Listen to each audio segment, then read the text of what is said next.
Olá pessoal, hoje nós vamos estudar os movimentos que acontecem na crosta terrestre. Mas antes, vamos relembrar como é o interior da Terra. A camada mais interna no interior da Terra é chamada de núcleo inferior, seguida pelo núcleo superior, o manto inferior, o manto superior e então a crosta terrestre.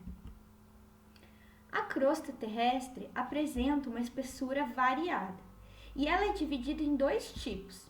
A crosta continental, que é mais espessa, devido ao acúmulo de sedimentos, ela é de constituição granítica, que é mais leve.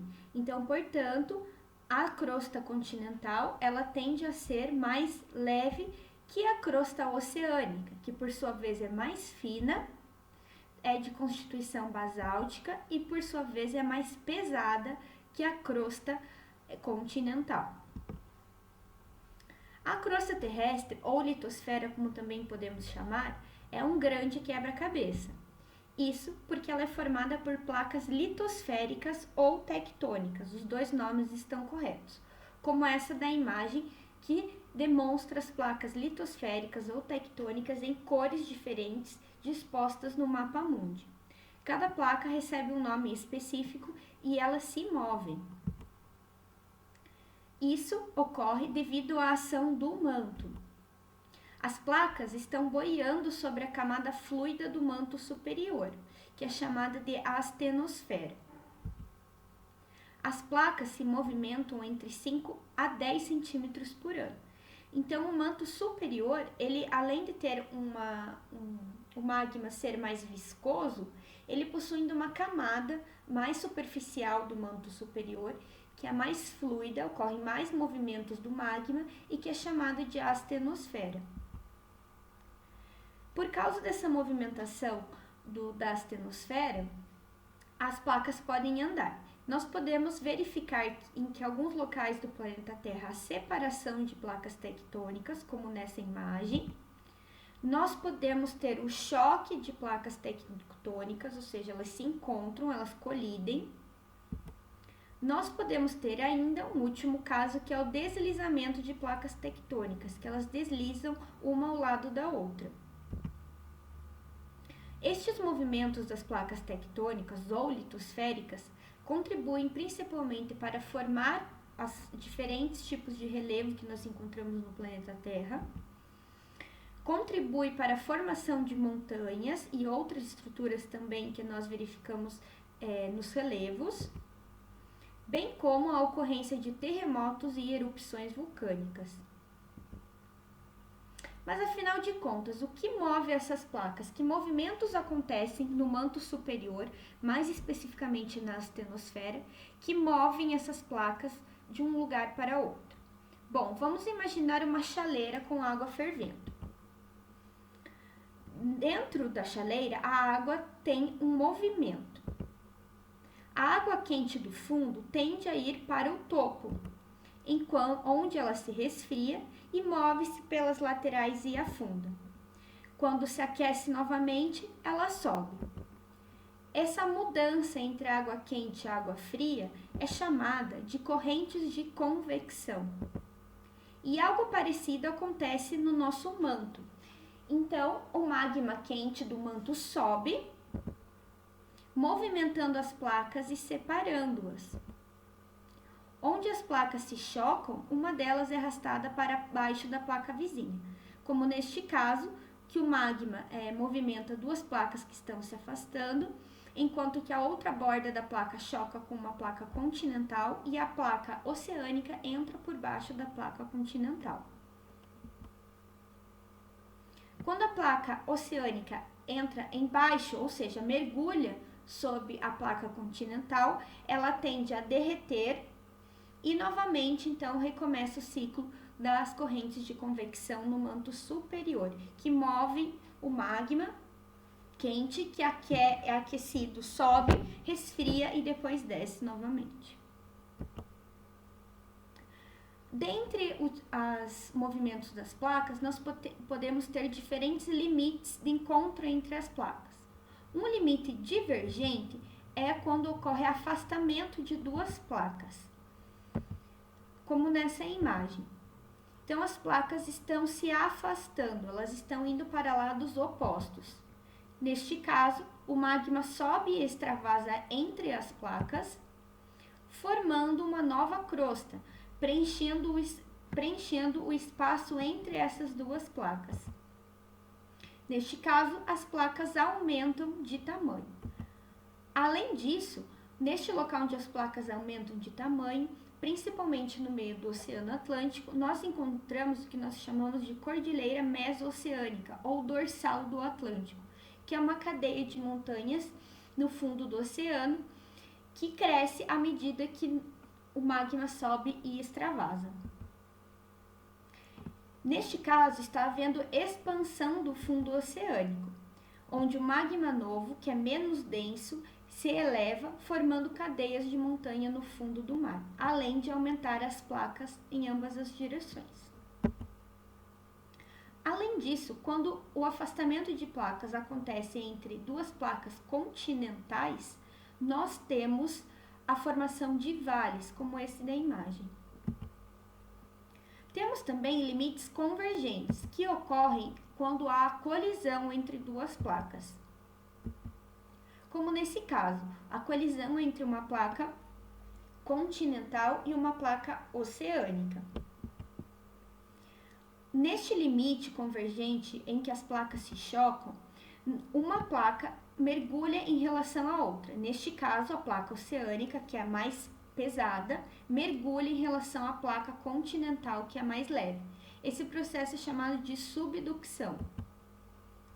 Neste processo, a placa oceânica é destruída, ou seja, ela mergulha no manto onde é quente, é derretida e auxilia aí na formação de novas correntes de convecção, que movem as placas. A placa mais densa, pesada, como a oceânica, mergulha sobre a placa menos densa, que é mais leve, como a continental.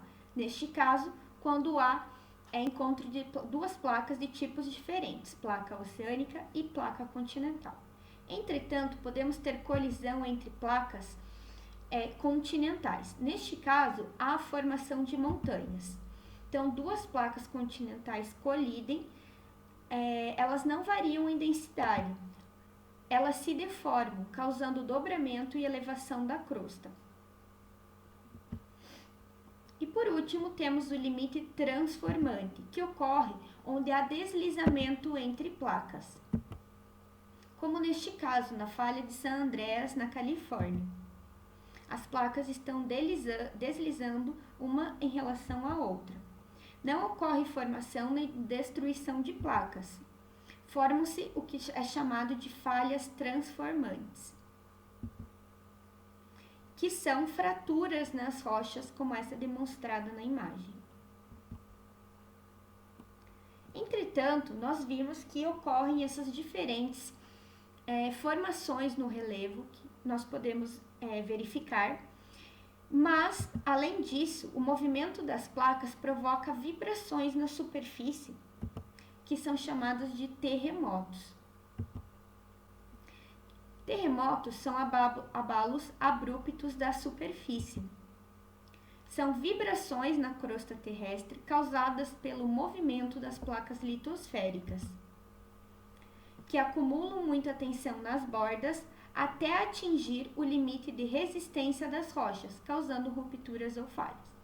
Como nós vimos, as placas estão em constante movimento, mas quando esses movimentos são abruptos, eles causam uma maior tensão nas rochas que, após algum limite, é quebrada a resistência dessas rochas, causando suas rupturas ou falhas. A tensão entre as rochas equivale a como esticar um elástico. O elástico vai se esticando até que a certa altura arrebenta e libera toda a energia acumulada de quando estava esticado. Quando a tensão entre as placas é liberada, ocorrem vibrações que se propagam como uma onda, ocorrendo então os terremotos. Essas ondas são chamadas de ondas sísmicas.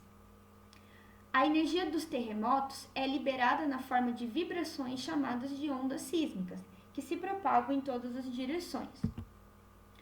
foco do terremoto é onde essa energia foi liberada e ele está logo abaixo no manto, enquanto que o epicentro é o local imediatamente acima na superfície do foco.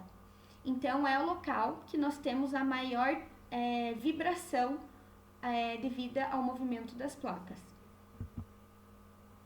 O sismógrafo é um aparelho que registra ondas sísmicas e ele realiza isso através de uma escala que é chamada de escala Richter, que é uma escala de magnitude. Magnitude mede a intensidade do terremoto. Então, através do sismógrafo, é possível medir a intensidade de um terremoto através de uma escala específica de magnitude, que é chamada de escala Richter. Temos também terremotos que acontecem no fundo do mar. Estes terremotos são chamados de tsunamis. E eles tendem a provocar ondas marinhas gigantes, que atingem então a costa, causando diversos danos. Outro efeito da tectônica de placas, ou seja, da movimentação das placas litosféricas ou tectônicas, é a ocorrência de vulcões. Vulcões ocorrem em locais que as placas colidem ou se afastam, como nós vimos nos limites divergentes e convergentes. Em condições de alta temperatura e pressão, o magma tende a escapar. Esses locais podem acontecer no limite de encontro entre duas placas. Quando a placa oceânica mergulha sob a placa continental, causa uma enorme pressão e aumento da temperatura, que podem causar pontos de escape na placa continental, que originam vulcões. Quando o magma escapa, ocorre então a erupção vulcânica. O magma que extravasa na erupção recebe o nome de lava. A lava então se solidifica e se transforma em rochas, formando montanhas, planaltos vulcânicos e ilhas. O formato cônico do vulcão ocorre devido ao acúmulo de material despejado por sucessivas, ou seja, várias erupções vulcânicas. Os vulcões ocorrem também nos pontos quentes, que são locais nas porções centrais das placas onde o magma está sob pressão e extravasa. Nesse tipo de evento ocorre a formação principalmente de ilhas vulcânicas, como no Havaí. E por último, mas não menos importante, você já percebeu que alguns continentes parecem se encaixar como peças de um quebra-cabeça? Nós podemos observar isso entre o continente americano e o continente africano, como na imagem. Isso é possível porque antigamente os continentes formavam uma grande massa de terra, que era chamada de Pangeia. Com os movimentos das placas litosféricas, este supercontinente fragmentou-se nos continentes que nós conhecemos hoje. Essa movimentação dos continentes foi dada o nome de deriva continental, e é uma teoria que surgiu junto com a teoria das placas tectônicas. E aí, ficou com alguma dúvida? Não deixe de me escrever, combinado? Até a próxima!